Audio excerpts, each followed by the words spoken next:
Hello, everyone, and thank you for the opportunity to pitch our idea to you.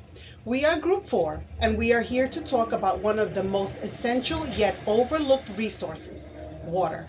Is water a right or a privilege? Think about that for a moment. For millions around the world, clean water is not guaranteed. Our organization, Flow Forward, is committed to changing that through sustainable water stewardship, ensuring equitable access while driving innovative solutions that make a lasting impact. With your support, we can build a future where water security is both profitable and transformative for communities in need. Right now, 2.2 billion people lack safe drinking water, and 4.2 billion lack proper sanitation, leading to severe health risks, poverty, and systemic inequality. Climate change is making this problem even worse by increasing droughts, flooding, and water shortages, making access increasingly unstable. Clean water is not just a basic necessity, it is a fundamental human right and a global ethical responsibility. Addressing this issue is urgent, and several ethical frameworks emphasize why it is so critical. From a utilitarian perspective, expanding access to clean water maximizes well being and reduces suffering. Duty based ethics highlights the moral obligation that governments and corporations have to ensure access to clean water for all. At the same time, virtue ethics stresses the importance of ethical leadership in making responsible, sustainable decisions.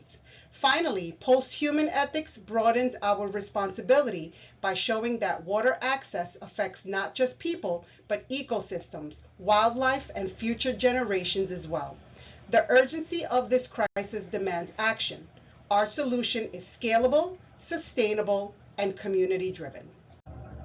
We plan to address the clean water crisis by establishing water stewardship hubs, locally operated centers that ensure lasting access to clean water and sanitation in underserved communities. These hubs train and employ local technicians to sustain, repair, and improve water systems while offering affordable services and locally sourced spare parts to ensure financial independence. Unlike traditional aid-based solutions, our approach integrates circular economy principles, ensuring water resources are managed regeneratively rather than consumed and discarded. Our hubs operate on closed-loop water systems, treating and reusing wastewater for agriculture and industry, significantly reducing freshwater demand and environmental strain. By working with GWP and WEF, we optimize water recycling, embedding resource efficiency into community infrastructure. This aligns with donor economics, ensuring we provide essential water access while maintaining environmental sustainability. Additionally, we will incorporate climate resilient measures, including rainwater, harvesting, and flood resistant infrastructure, developed with UN Water, UNICEF, and UNESCO. The Green Climate Fund supports the scaling of these innovations, ensuring adaptive, long-term solutions rather than temporary interventions. Through partnerships with Coca-Cola and Nestle, we will embed corporate water stewardship into business operations, securing investment beyond CSR initiatives. By collaborating with the World Bank, we will ensure funding for scalable, impact-driven projects that seamlessly integrate profitability with social good. And now I will pass it over to Jared, who will discuss the successes and challenges others have experienced in this area. Let's start by looking at two major companies that have made notable efforts in addressing global water challenge. These are Coca-Cola and Nestle. These companies do have water replenishment goals, and both claim to have achieved water replenishment, meaning they return more water to the environment than they use in their products. It's important to note that both of these companies have products that are highly intensive in water usage, and they are globally operational, meaning that some areas have significant challenges with meeting these water demands. Now, water replenishment is a bold metric and a way to demonstrate leadership in water stewardship. Significant projects involve community access.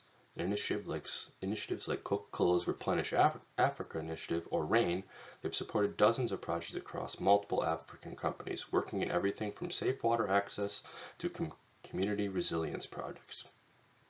There's also significant infrastructure and education investments where rainwater harvesting systems are constructed, drinking water access points are built, and sanitation facilities created. These promote long-term hygiene education programs alongside other initiatives already existing. These are all critical for long-term sustainability goals and are significant advances in meeting this access to clean water initiative. While companies such as Coca-Cola and Nestle have made significant investments in water access and replenishment, it's important to note that much of their progress centers on internal efficiency improvements, that is, saving water within their own manufacturing process. While this is beneficial, it primarily benefits their bottom line and often has limited impact beyond the factory gates in the local communities surrounding. There's also an important risk to note, and that is greenwashing, where they select and well publicize efforts regarding water access, sustainability, and clean water, but they obscure the fact that core business models still rely on very water intensive operations and other inefficient or unsustainable usage like single serve or single usage plastic products. These are significant large environmental harms, and they could stress regions that have already issues with access to clean water and do not have strong regulations in terms of pollution control. Largely, many issues are left unaddressed, and companies may rather focus on these highlighted smaller scale projects and avoid these community driven access projects that are difficult to implement. We can help everyone do better. Our team's role is to shift the conversation from focusing on internal processes to a shared value proposition, where investments are made and these investments benefit both business performance and the community well-being. Will help firms design and adopt credible impact frameworks, so these water initiatives aren't just feel-good stories, but measurable, reportable outcomes. Ideally, these will be tied to globally understood initiatives, such as UN Sustainability Goal 6, that focuses on access to clean water. So guiding companies will help in identifying these high impact partnerships, for example, with local governments, other organizations, nonprofits, academic institutions, and charitable funds. This will help extend reach and legitimacy, again, focusing on the impact and access to clean water in these local communities. This also works the other way in helping local communities find willing partnerships with community driven organizations, nonprofits, and these companies. Ideally, we'll be able to recommend best practices and encourage transparency in reporting, ensuring that efforts are trackable, verifiable, and trusted by the public. Now, I'd like to hand it off to my colleague Joseph to discuss more details of our organization and its structure. When we looked at how businesses are addressing water and sanitation challenges, we noticed companies like Amazon and Coca-Cola have been leading significant efforts. Amazon has partnered with water.org and WaterAid to fund clean water projects worldwide, while Coca-Cola aims to become water positive by replenishing more water than it consumes. But here's the catch. These big corporate efforts, despite good intentions, often struggle to achieve lasting impact. Many projects are short term and rely too heavily on external NGOs. Once the funding stops or priorities shift, communities are frequently left without the resources or training needed to maintain systems themselves. Our organization sees this as a clear gap. We propose a different approach, one that focuses on long-term local empowerment and financial independence to ensure sustainable water access. We chose a hybrid model, part cooperative, part mission-driven for profit, because we've seen how traditional nonprofit efforts, while well-intentioned, often lose momentum when funding dries up. On the flip side, we didn't want to become another company where profit overshadows purpose. Our model brings the best of both. It lets us attract investors who care about impact, and it keeps us grounded in our mission, bringing clean water to communities in a way that's permanent and locally controlled. By giving communities ownership and a voice in how services are delivered, and by tying our financial success directly to long term outcomes, we're building an accountability from the start. This structure allows us to grow without drifting from what really matters. Our organization has built a scalable, investable system that turns a crisis into an opportunity, one, for impact, and two, for return. And our solution is water stewardship hubs. And those are community owned, financially self sustaining water and sanitation centers. And these aren't charity wells that break, after 2 years. They're infrastructure ecosystems run by trained local technicians who maintain, upgrade, and monetize the systems over time. We're not a nonprofit, and we're not a traditional startup either. We chose a hybrid model, blending the resilience and accountability of a cooperative with the capital agility of a for profit. And so, as an investor, that gives you a direct line to social impact metrics and financial performance. You're not donating, you're investing in a circular, climate resilient infrastructure with built in revenue mechanisms.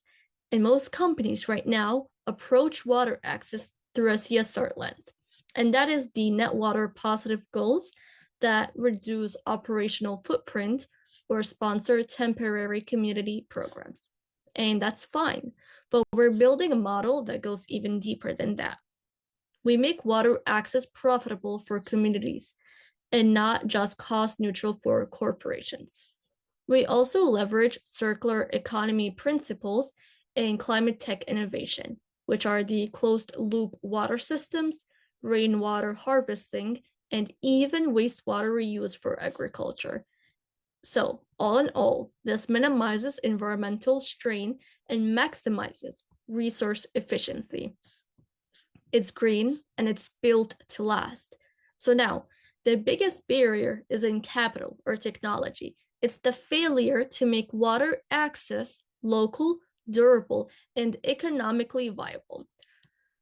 We solve this by embedding the water hubs into the local economy, training local labor, and ensuring ongoing upkeep. And that isn't a question, it's a must.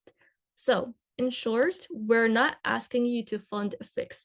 We're asking you to build an asset class that delivers both long-term income and lasting ethical impact. Water access doesn't need to be a charity. It can be a smart investment in global resilience. So let's make it a one.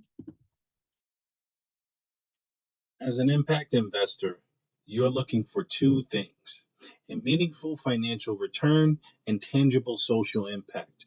Our hybrid model delivers exactly that. We don't just parachute in temporary solutions and leave. Instead, we create permanent water stewardship hubs, employing local technicians who manage, maintain, and improve water and sanitation infrastructure. These hubs integrate directly with local economies, generating sustainable revenue while ensuring the communities have continuous access to clean water. Our innovative approach combines the financial flexibility of a mission driven enterprise with the community accountability of a cooperative. Transparent reporting ensures you'll clearly see your investment social outcomes alongside financial performance. By investing with us, you're not funding a one off project, you're building a lasting solution to the global water crisis. Together, we can make permanent change. We invite you to join us.